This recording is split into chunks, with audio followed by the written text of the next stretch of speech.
Bem, vamos lá, galera. Vamos começar a ver aqui. Já um pouco na prática, já utilizando o Packet Tracer, beleza? Vamos fazer alguns exercícios baseados em redes, tá? Então, para quem não conhece, acredito que todo mundo aqui já conheça, mas de qualquer forma, Packet Tracer, simulador de redes, ele é da Cisco, mas nós podemos utilizar como base para poder estar aprendendo a parte aí de redes, beleza? Aqui tem todos os equipamentos, alguns equipamentos que nós vimos com relação à rede, que é roteador, que é o switch, que são os computadores e tudo mais. Como também nós podemos montar, simular mesmo uma rede para a gente tenha uma ideia como é que funciona no modo real, beleza? Só para a gente poder ter uma ideia, não chegamos a comentar muito bem, mas vamos falar um pouco.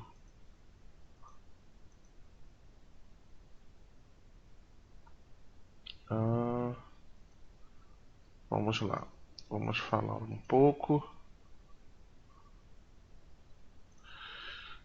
sobre isso aqui, camada OSI, para a gente poder ter uma ideia. O que é camada OSI, na verdade?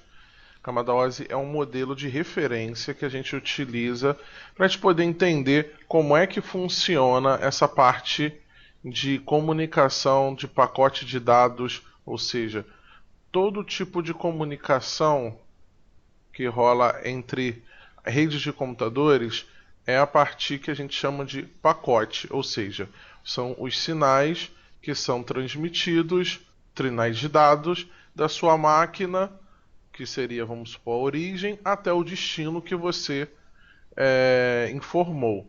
Vamos supor, eu aqui quero enviar uma informação, tento acessar um site. A partir desse site que eu estou acessando, eu vou utilizar um tipo de camada e daí ela vai passar por um processo que a gente chama de encapsulamento. Então esse pacote, vamos supor que é como se a gente estivesse recebendo, vamos supor, fazendo um pedido, vamos supor no Mercado Livre. A gente pegou, fez esse pedido no Mercado Livre, a gente comprou, vai pelo o trajeto de entrega pelos correios.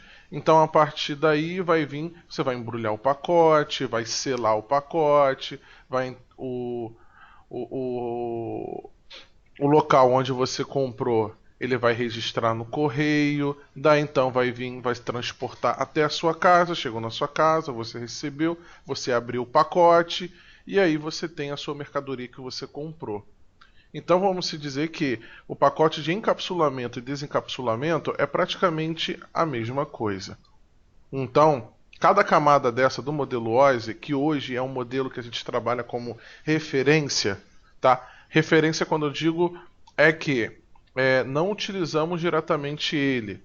Nós utilizamos ele para ter uma base de como funciona e como funcionou tudo. Por que eu estou dizendo isso? Por que existe esse modelo de referência? Quando bem antes, né, de ter vamos dizer, esse boom de crescimento de redes, né, de equipamentos e tudo mais, existia tecnologias das empresas que criavam esses equipamentos de tecnologia, tecnologias de rede. Eles possuíam sua comunicação, ou seja, toda a sua base proprietária. Como assim proprietária? Quando eu digo proprietária, eu estou dizendo que eles criavam e isso daqui, esse modelo desse roteador ou desse switch, por exemplo, só vai se comunicar com o mesmo modelo ou com o mesmo fabricante, ou seja, Cisco só funcionava com equipamentos da Cisco. Tricom só funcionava com equipamentos da Tricom. e por aí vai, tá? Então, existiam alguns tipos de problemas que vamos supor, você comprava uma empresa grande, você é uma empresa grande, acabou comprando uma empresa menor.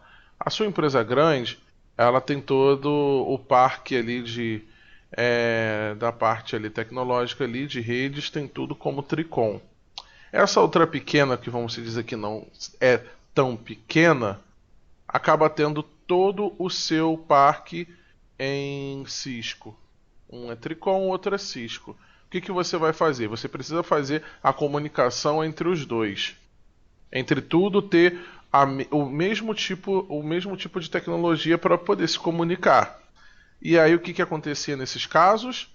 Você tinha que simplesmente pegar todos esses equipamentos e jogar fora. Ou seja, deixar de escanteio, deixar guardado, ou o que for. E comprar tudo de novo. Por quê? Porque cada um tinha o seu modelo ali proprietário. Então, sua parte de comunicação entre os equipamentos era proprietário. Até que esse modelo OSI foi um projeto feito pelo governo dos Estados Unidos, onde eles utilizaram,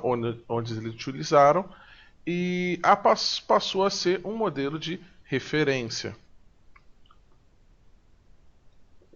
Desculpa, galera, acabei falando errado, tá? Esse daqui, esse modelo OSI, ele foi criado pela ISO. Eu confundi com o modelo TCP/IP, tá? Volta a fita, volta a fita. O modelo OSI foi criado pela ISO. Quem sabe me dizer o que é ISO? Quem sabe me dizer? Galera, estão me ouvindo? Pessoal, tá me Não. ouvindo?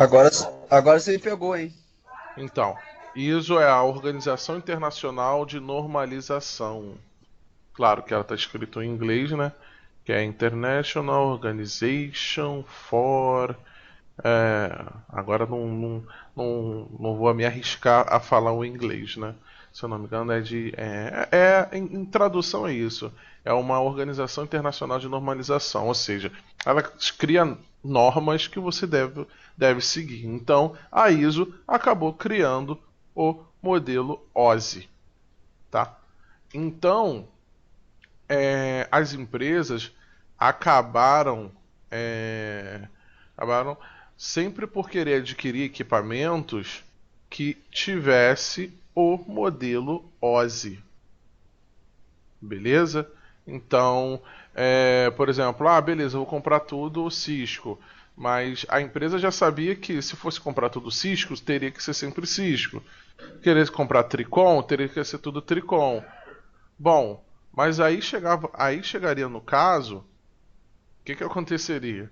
É, ela sabia que se ela fosse adquirir alguma outra empresa, ela teria que mudar todo o seu marketing esse risco. Então, para não ter esse tipo de problema, então eles de cara eles trocavam todo o parque que já tinham por um modelo mais, vamos se dizer que compatível. Então, todos os equipamentos que estivesse com modelo OSI como referência ali de comunicação, ou seja, era compatível, poderia se comunicar com outros, beleza, era aceitável. Então o pessoal acabou adquirindo todo o modelo OSI. Pedro, mas existe o modelo proprietário? Existe o modelo proprietário, sim. Por exemplo, a Cisco. A Cisco ela tem uma função que essa função específica ela acaba fazendo com que a rede seja mais rápida. E aí, por ser mais rápida, essa função, por ser mais rápida, ela precisa ser um outro equipamento da Cisco. Mas isso não significa que eu não vá conseguir me comunicar com o equipamento da Tricom. Eu só não vou conseguir fazer com que essa função específica funcione. Por exemplo, aqui a gente teve um problema de gente que estava querendo utilizar o Skype for Business e o Skype for Business 2015 não funciona em máquinas Windows. Ou seja, para você fazer rodar o Skype for Business 2015, você precisa do quê? Ter o Windows 10. Vamos supor, né? Ou Windows 7 ou Windows 8.1. Em Linux não vai funcionar. Então era mais ou menos assim. No Linux você pode ter diversas funções, você pode até se comunicar com uma máquina Windows em diversas situações, mas nesse caso específico não é compatível. Beleza?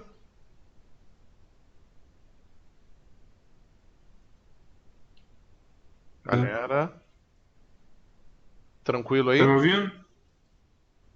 Oi, eu tô ouvindo. O pessoal tá me ouvindo? Tô ouvindo. Tá, tranquilo então.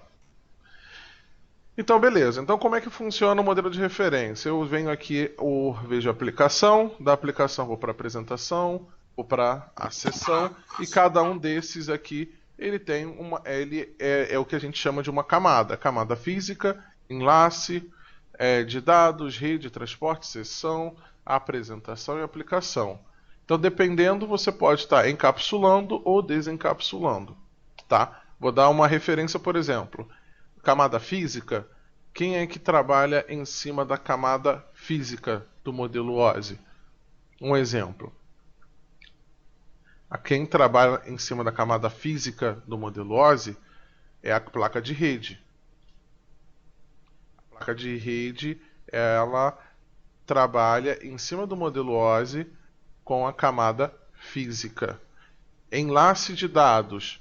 Enlace de dados, a gente já tem, por exemplo, o switch.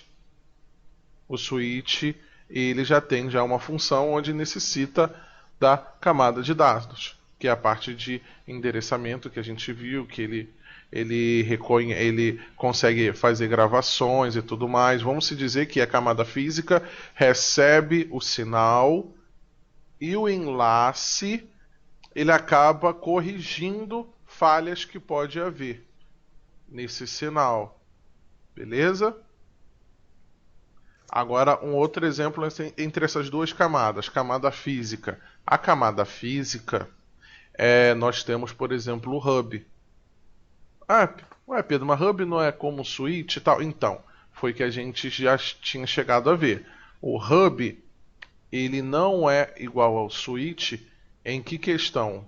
O hub, como nós vamos ver ali na demonstração, ele trabalha em cima de transmissão de sinal apenas. O switch, ele já pega esse sinal, tenta corrigir esse sinal, ou então ele se comunica especificamente com quem ele gostaria, ou seja, com quem ele foi solicitado. Então ele já tem ali na sua tabela, o switch consegue fazer gravar o endereço físico dali e já saber para onde exatamente tem que enviar a informação. Beleza?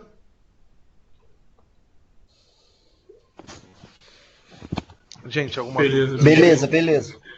Beleza. Tá. Beleza. Então, por isso que existem muitas pegadinhas, tá? Quando inclusive quem for fazer prova de concurso, alguma coisa assim, eu já vi pegadinhas, por exemplo, qual em que camada, em que camada, em que camada 1 do modelo OSI está o switch? Entenderam? Em que camada 1 do modelo OSI está o switch? Aí você pensa, pô, tá na camada 1. Mas não, a resposta é, o switch não está na camada 1, está na camada 2. Eu já vi esse tipo de pegadinha e vou te falar, pegadinha de entrevista de emprego, isso daí, e o pessoal chegar na hora e não saber, eu tô dizendo assim, vocês, muitos aí estão começando agora, mas eu tô falando gente veterana e errar esse tipo de é, errar esse tipo de questão, entendeu? Então tem que tomar muito cuidado com essas pegadinhas, tá? Algumas pegadinhas também com o Windows Server também acontece, dependendo do sistema. Então, vamos estar sempre ligado. Agora vamos lá. Agora a camada de rede. A camada de rede ali ele já faz e ele já tem uma função maior que é a função de roteamento, ou seja, ele faz a tradução entre duas redes. Então a partir daqui a gente já está trabalhando literalmente já com a parte lógica, tá? Então um exemplo de quem trabalha na camada de rede é o roteador, tá? Aí pode vir alguém me perguntar, mas Pedro, eu já ouvi falar que existe switch na camada 3. Sim, é switch que tem umas funções mais avançadas. Então, sim, eles trabalham na camada de rede. Beleza? Então, tranquilo. Camada de transporte. Essa camada de transporte, ela é muito específica, tá? Por quê? Eu vou dar um exemplo aqui. Nós trabalhamos com duas camadas de transporte que são bem importantes, que nós chamamos de TCP e UDP. Vocês já devem ter ouvido, até mesmo por causa do TCP, né? TCP, IP, né? E nós temos também a camada de UDP. Como é que eu posso dar um exemplo de camada TCP e camada UDP? Vamos dizer que a camada TCP é uma camada mais organizada, é uma camada onde ela é mais segura. Galera, desliga o som aí, senão sai meu eco aí. É uma camada onde ela trabalha, já eu estou falando o transporte, o protocolo que é o TCP, ele já é multitarefa e já funciona já de uma forma mais segura. Então, como ele trabalha de uma forma mais segura, vamos se dizer que ele é a forma mais lenta. Vamos colocar um exemplo. É quando você tem uma carta, você quer enviar uma carta e você quer enviar uma carta registrada. E essa carta registrada é um telegrama, por exemplo. Quando você vai nos correios e solicita algo assim, um telegrama, você pode marcar ali que tem questão de resposta, se o telegrama realmente chegou até o destinatário, então é mais seguro, é mais confiável receber do que você simplesmente pegar e mandar uma carta, entendeu? Então assim, já o DP, vamos dizer que o DP ele já ele é uma camada, ele por não ter todas essas questões de proteção, vamos se dizer, né? Ele é uma camada que acaba tendo uma comunicação mais rápida. Então, por ele acabar tendo uma comunicação mais rápida, ele não tem essa questão de segurança, né? De proteção de dados e tudo mais com a comunicação. Então, ele é utilizado, por exemplo, em funções de streaming de áudio, streaming de vídeo. Por exemplo, dá um exemplo.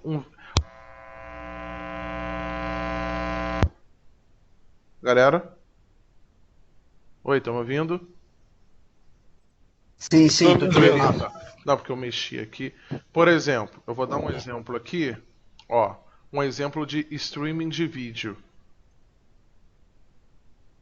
Prestem atenção.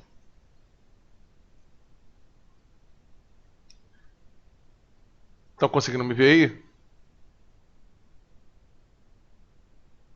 O pessoal tá me vendo aí na câmera? Pra mim, agora sim, tá carregando aqui. Então, Tô vendo. Então, isso daqui é um exemplo de streaming de vídeo. Esse streaming de vídeo, ele está trabalhando em cima da camada Ele está trabalhando em cima da camada de transporte utilizando o protocolo UDP. E por que ele está utilizando isso? Porque ele não precisa de uma garantia de segurança nessa transmissão de dados, como por exemplo um dado mais específico, né? Não precisa de uma criptografia no caso. Então, por isso que nós conseguimos trabalhar dessa forma assim. Vocês conseguem me ver. Se eu estivesse trabalhando com TCP, com o protocolo TCP, essa comunicação ela deveria ser mais lenta, ainda mais com a nossa conexão, né? Então, não teríamos a garantia, vamos supor, né? Teríamos a proteção, mas não teríamos a velocidade. Beleza? Tá? Vocês estão conseguindo entender? Beleza, beleza. Então, streaming de vídeo e streaming de áudio também é a mesma coisa. Você tem ali o Spotify, o Deezer, ali que trabalha como um streaming de áudio ali que você vai baixando. Então, também trabalha dessa mesma forma. Agora, vou dar um exemplo de onde também trabalha exatamente dessa forma. Um streaming de vídeo que trabalha em cima da camada TCP, por exemplo, né? É o Netflix. Vou dar um exemplo, tá? Quem aí já conseguiu pegar um vídeo no YouTube? Já conseguiu pegar com um software, pegou esse software e copiou lá e conseguiu transformar em vídeo ou em áudio, o que for, esses vídeos no YouTube? Quem já conseguiu? Eu já fiz isso. Então, justamente Também. por quê? Por questões de proteção e tudo mais. Agora, vocês conseguem fazer isso com um vídeo do Netflix? Não. Então, Possível. Só gravando, só gravando. vocês conseguem capturando a tela. Aí vocês têm que utilizar um programa para poder capturar a tela, o que está passando na tela, mas vai capturar a sua tela toda. Ó, eu vou até colocar aqui no Google. Downloads, ó, Netflix Download, como baixar vídeos de Netflix. Aí aqui ele coloca aqui um vídeo aqui, ó. Aí aquela famosa pegadinha do malandro dizendo que é um programa que só ele tem, tá? E aí te direciona para um link muito maneiro. Tá? Ó, direciona você para um link muito maneiro. Aí provavelmente, realmente, ó, 10 aí você vai conseguir baixar vídeo do Netflix. É zoação, você não vai conseguir baixar, entendeu? Então, não estou dizendo que vai ser impossível baixar, não é isso. Mas vai ser muito mais complicado do que um vídeo onde trabalhe com o protocolo TCP. Beleza? Então, a camada de seção. Tá. Antes, alguém ficou com alguma dúvida com relação a essa camada? Beleza? Tá. Então, camada de seção. A camada de seção, gente, ela trabalha pegando já todas as informações que estão sendo e vamos se dizer que ela começa a tentar corrigir qualquer tipo de erro com relação a essa transmissão que vai começar a ocorrer entre uma camada e outra. Exemplo, quando eu estou copiando um arquivo, eu vou copiar esse arquivo e esse arquivo que eu vou copiar, vamos supor para o pendrive ou pela rede, o que for, Vocês já perceberam que ele começa a dar um tempo estimado e aí esse tempo estimado ele vai ali rodando, dizendo que está copiando e tudo mais? Então, a camada de seção, ela trabalha em conjunto ali para que a camada de transporte ela tenha a garantia de conexão e o cuidado e reparação de erros do que a camada de transporte pode haver. Beleza? Beleza. Galera, tranquilo até Beleza, aqui? beleza. Beleza? Show. Tá. Então vamos lá. Então agora vamos para o que a gente chama de camada de apresentação, que é a camada mais tranquila, é uma das camadas mais tranquilas, que é a camada que ele é chamado como se fosse um tradutor de dados para a rede, tá? Então ele faz, vamos se dizer que ele pega os arquivos e ele faz a leitura dos arquivos que você vai trabalhar. Ou seja, você tem um arquivo comprimido.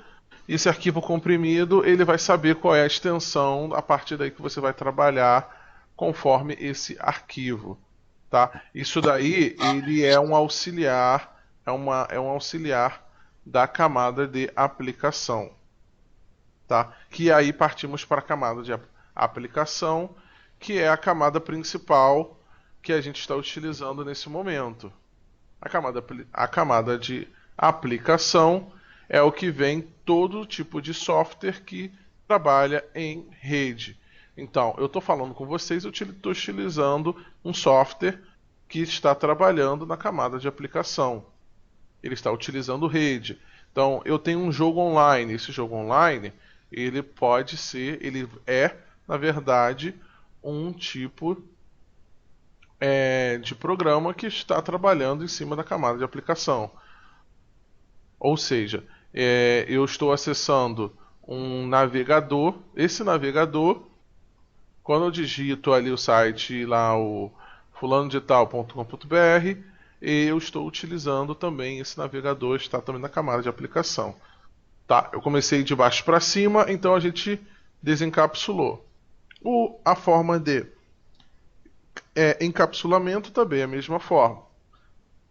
E daí a gente vai seguindo, vai passando pacotes, pacotes vão, pacotes vão, pacotes vai.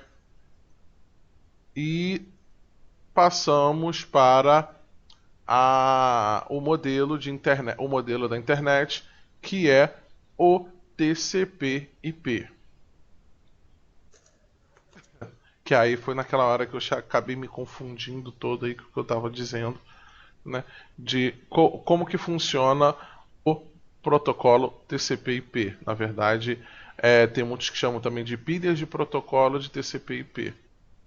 Ele foi um protocolo que ele foi desenvolvido pelo Departamento de Defesa dos Estados Unidos. Foi um projeto, né, que ele quis, vamos se dizer, que simplificar o modelo OSI. Então eles analisaram e viram que algumas coisas poderiam ser mudadas. Então nós temos aqui o modelo OSI, a camada de aplicação acabou sendo uma única aqui, que é a camada de aplicação, sessão e apresentação.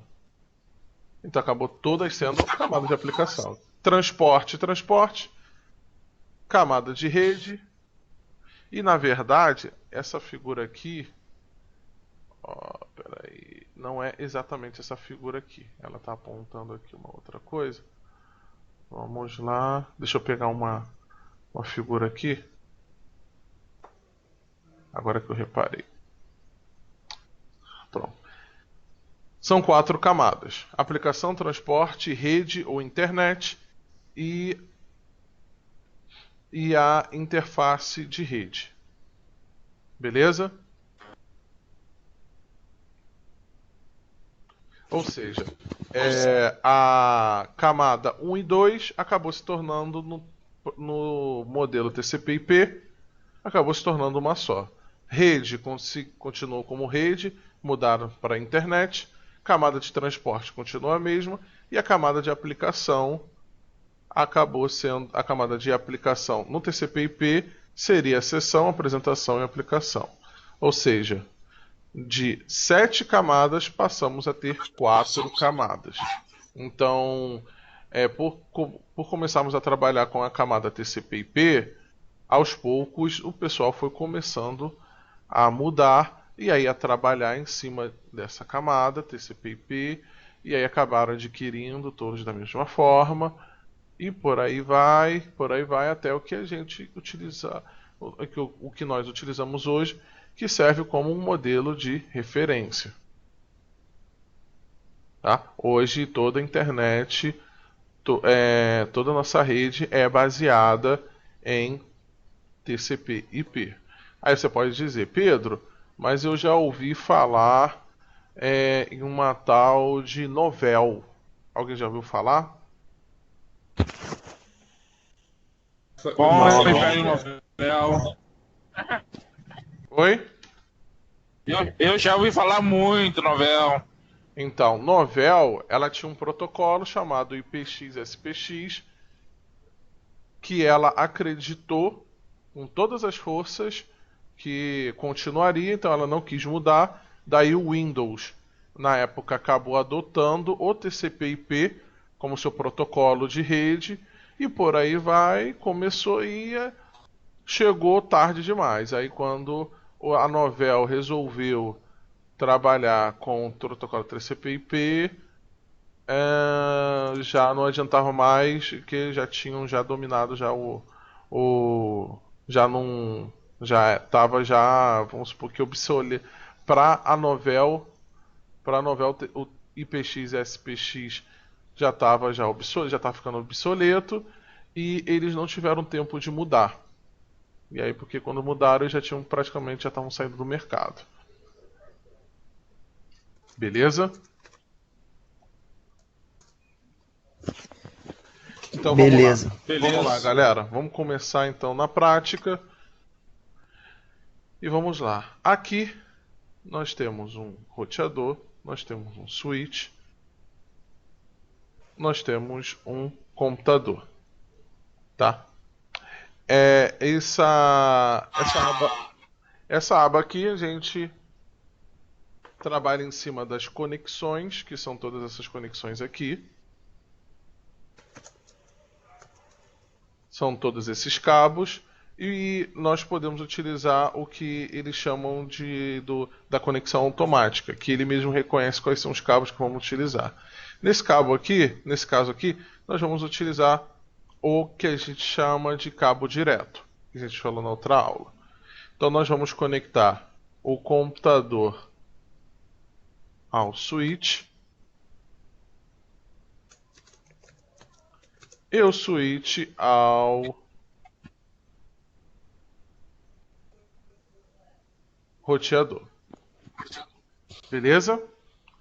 A partir daqui, claro que nós não temos comunicação. Entenderam? Só um momento.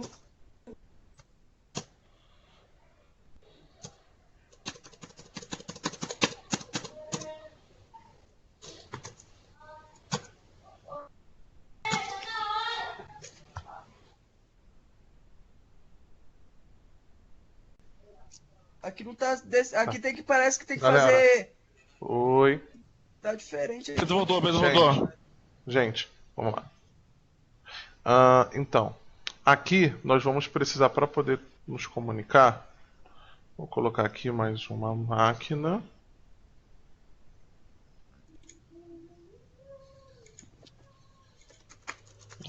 Conectar. Agora já tenho duas máquinas aqui conectadas, onde elas não possuem nenhum tipo de configuração lógica ainda.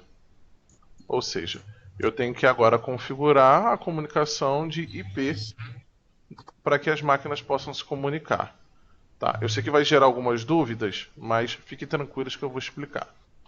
Eu, para poder configurar o IP nela, eu tenho a opção de configurar o que a gente chama de IP fixo, que é o que? É eu mesmo especificar qual IP que cada máquina vai ter, ou então eu posso utilizar o protocolo que nós chamamos de DHCP. Como é que funciona o protocolo DHCP?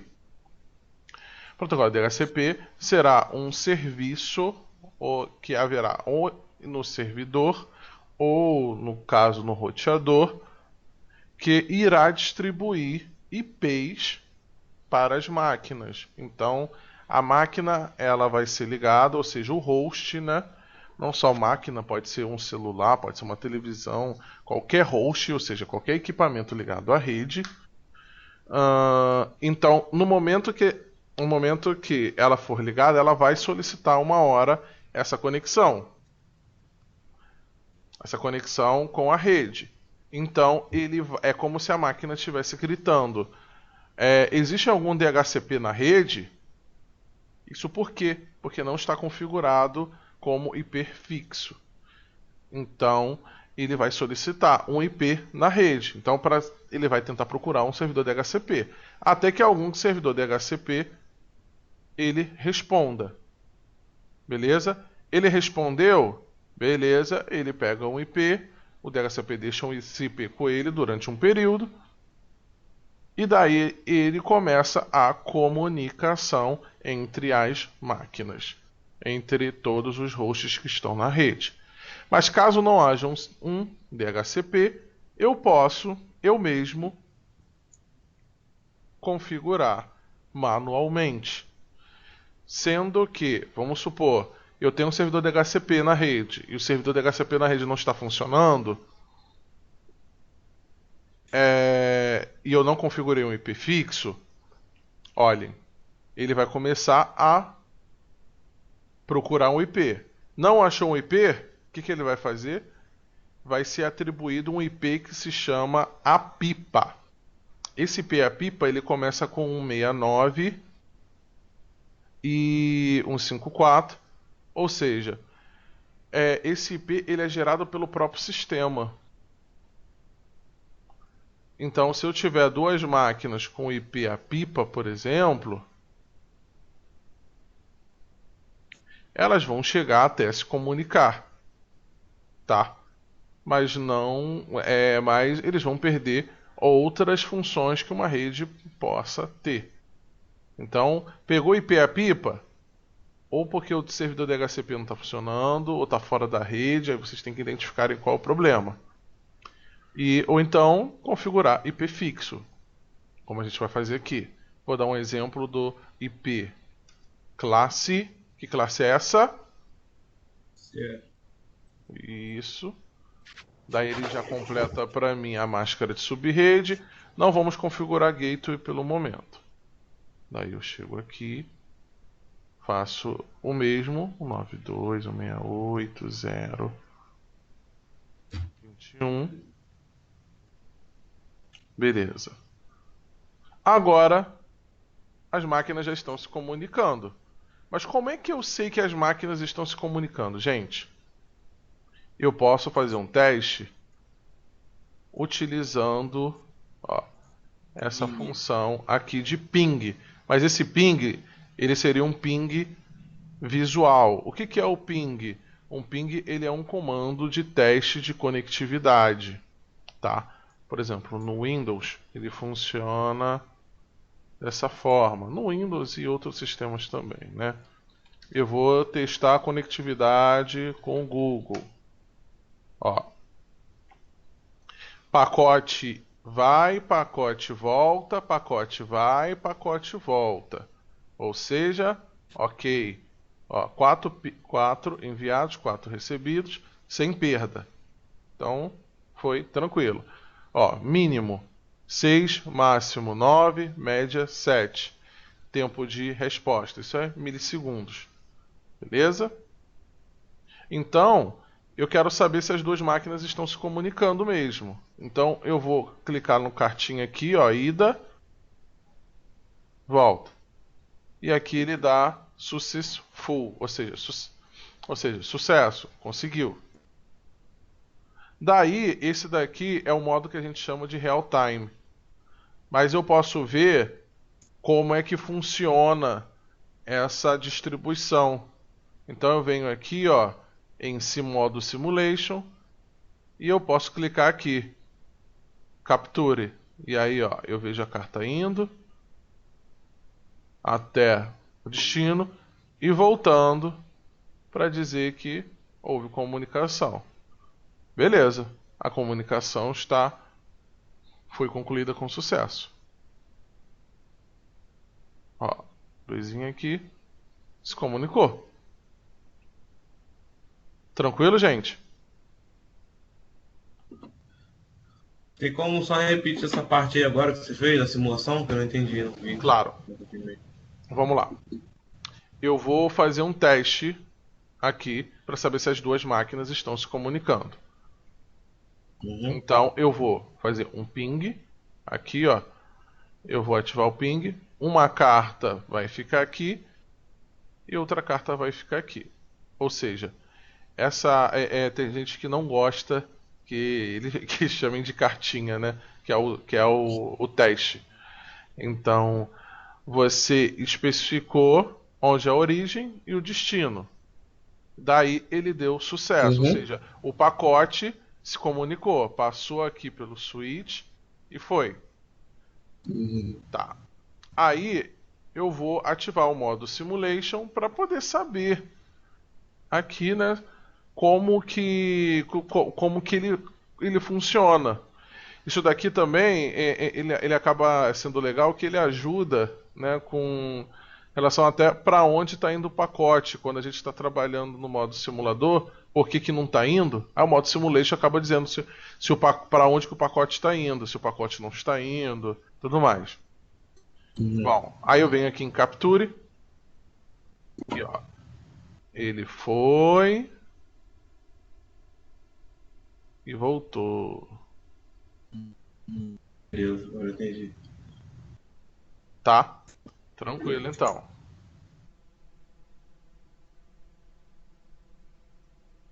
Eu não entendi. Colocou o e-mail, seu e-mail, eu coloquei, o e-mail funcionou. Ah, não. Três, ele conseguindo acessar. Ah, sim, olha só, a nova versão do Pact Tracer, ela agora tem a versão que você pode sincronizar com o seu e-mail, ou então você tem a versão visitante. A versão visitante acaba demorando um pouco, ali tem alguns segundos ali que você tem que esperar.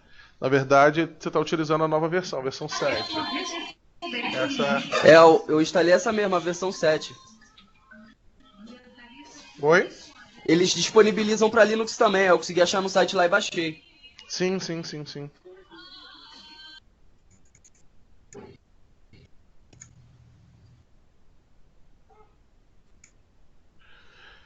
Bem, vamos lá. Eu vou colocar modo real novamente. E bem, eu vou tirar esse daqui que a gente não vai trabalhar exatamente com ele agora. Com o switch agora. Eu vou colocar agora um hub aqui. Vou colocar uma máquina, duas máquinas, três máquinas, quatro máquinas. Máquinas para se comunicar com o hub. Vou colocar mais uma máquina aqui no switch e outra máquina aqui também. Daí o que eu faço?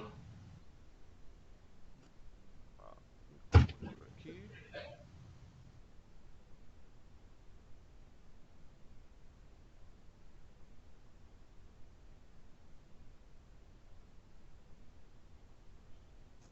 Beleza. Agora tem que configurar o IP, né, dessas máquinas aqui, porque duas máquinas eu não configurei. Vou colocar 23.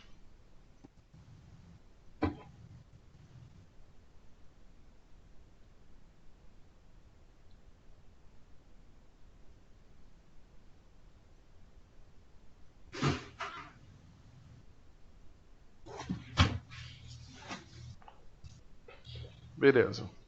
Aqui eu configurei. Agora vamos ver como é que é uma comunicação em um switch. Agora aqui tem mais máquinas. Vamos ver como é que ele faz. Eu venho aqui, ó, indico essa máquina. Ele vai pegar o pacote, vai enviar para todas as máquinas, vai voltar o pacote e agora você viu que na volta ele não fez isso. Agora, por quê, Pedro? Por que ele enviou? Para poder saber quem era a máquina que ele tinha que entregar. Agora, quando você, ó, enviar novamente o pacote, ele já não vai mais perguntar para quem que ele tem que enviar. Beleza? Agora, já no caso aqui do hub, tá, desculpa, tem que configurar o IP. Já no caso do hub, ó, vou configurar aqui um IP 20. Estou configurando aqui na máquina qualquer IP só para que haja comunicação.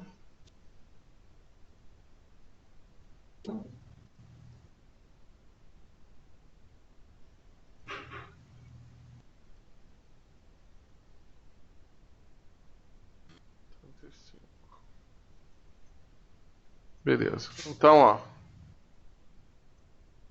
ele foi, mas vamos ver como é que ele fez aqui. Ó. Viu? Então, não importa quantas vezes eu faça isso, ele sempre vai mandar cartas para todo mundo. Ele não consegue gravar ali para quem que ele tem que enviar. Então, ele vai enviar para todo mundo e vai descartar para quem não é e só para quem recebeu. Beleza? Show, beleza. Até aí ficou alguma dúvida, gente? Não, nenhuma. Não? Tranquilo. Não. Agora, o que a gente vai fazer? A gente vai trabalhar com um servidor DHCP. Aqui, tá vendo? Aqui, End Device, servidor DHCP. E aí, como é que a gente configura o servidor DHCP aqui no caso? Eu vou colocar todas as máquinas para receber IP. Peraí. Vou colocar todas as máquinas para poderem receber o IP do DHCP, né? Ele vai ficar procurando. Claro que enquanto ele não achar, ele vai adquirir o APIPA. Ó, modo de static para DHCP. E aí, beleza. Vou vir aqui.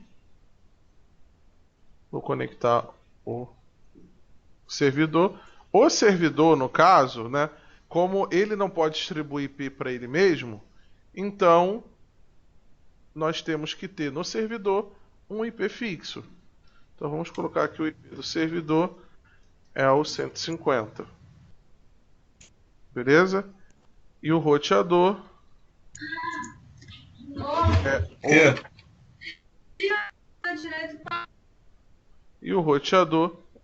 é o IP 254. A gente não vai configurar ele ainda, né?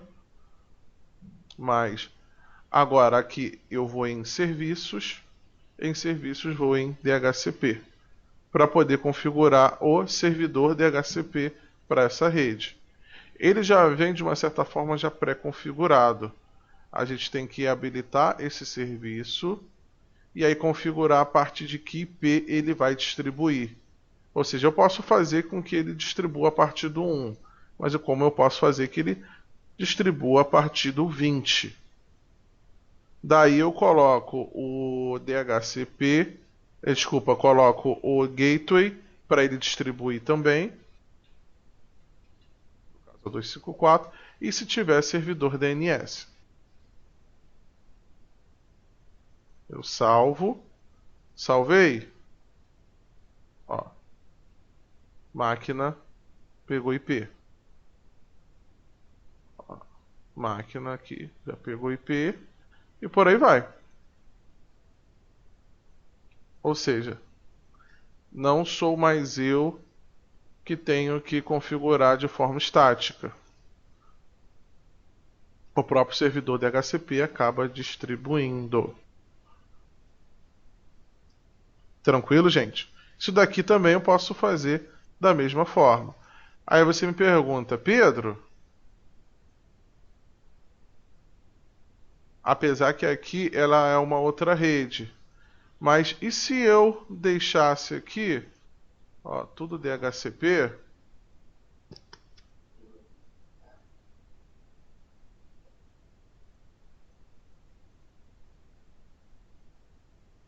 e eu conectasse esse switch a esse hub?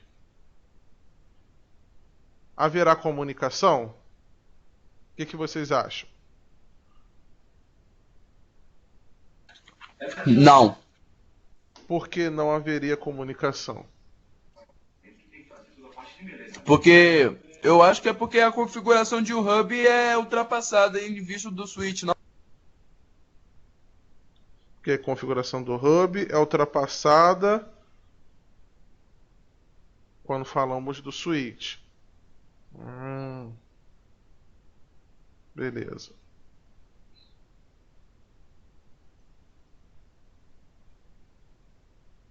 Peraí.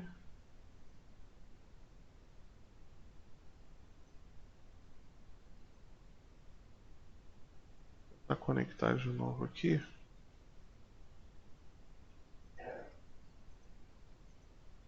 Ele tem que ficar aqui, ó. Se tiver em vermelho, é porque ainda não está conectado.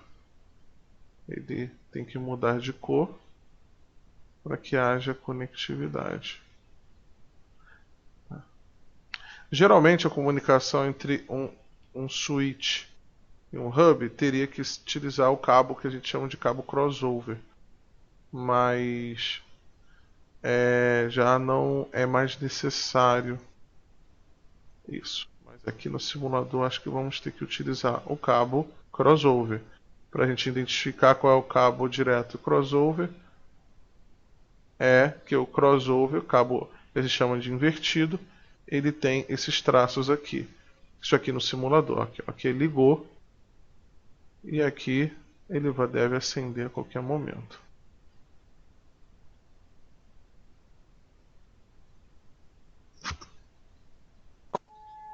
No switch tá laranjinha ainda, por causa de quê? Oi? No switch ainda tá laranja, por causa de quê? Não, Agora ficou verde. mudou. Agora ficou verde. Porque demora um pouco. Bem, vamos lá. Vamos ver se vai pegar IP. Ó, pegou IP. Ué? Sim. Mas olha só que legal que vai ficar a nossa rede. O switch, ele é um produto mais avançado. Daí eu quero distribuir um IP onde esse IP quero mandar, na verdade eu quero enviar um pacote onde esse pacote eu estou utilizando switch, mas é um switch ligado a um hub. Então, ó, ele vai passar por aqui, vai mandar para todo mundo, vai voltar, vai mandar para todo mundo, vai mandar por aqui até chegar ao destino. Isso vai ser toda vez que vier aqui. Por quê? É uma tecnologia, uma topologia que nós estamos utilizando mista. Então não é aconselhável que nós tenhamos um hub na rede.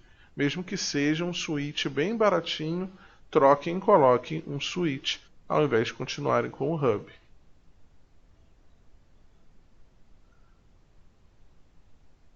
Beleza, galera? Beleza, Pedro. Deixa eu aqui.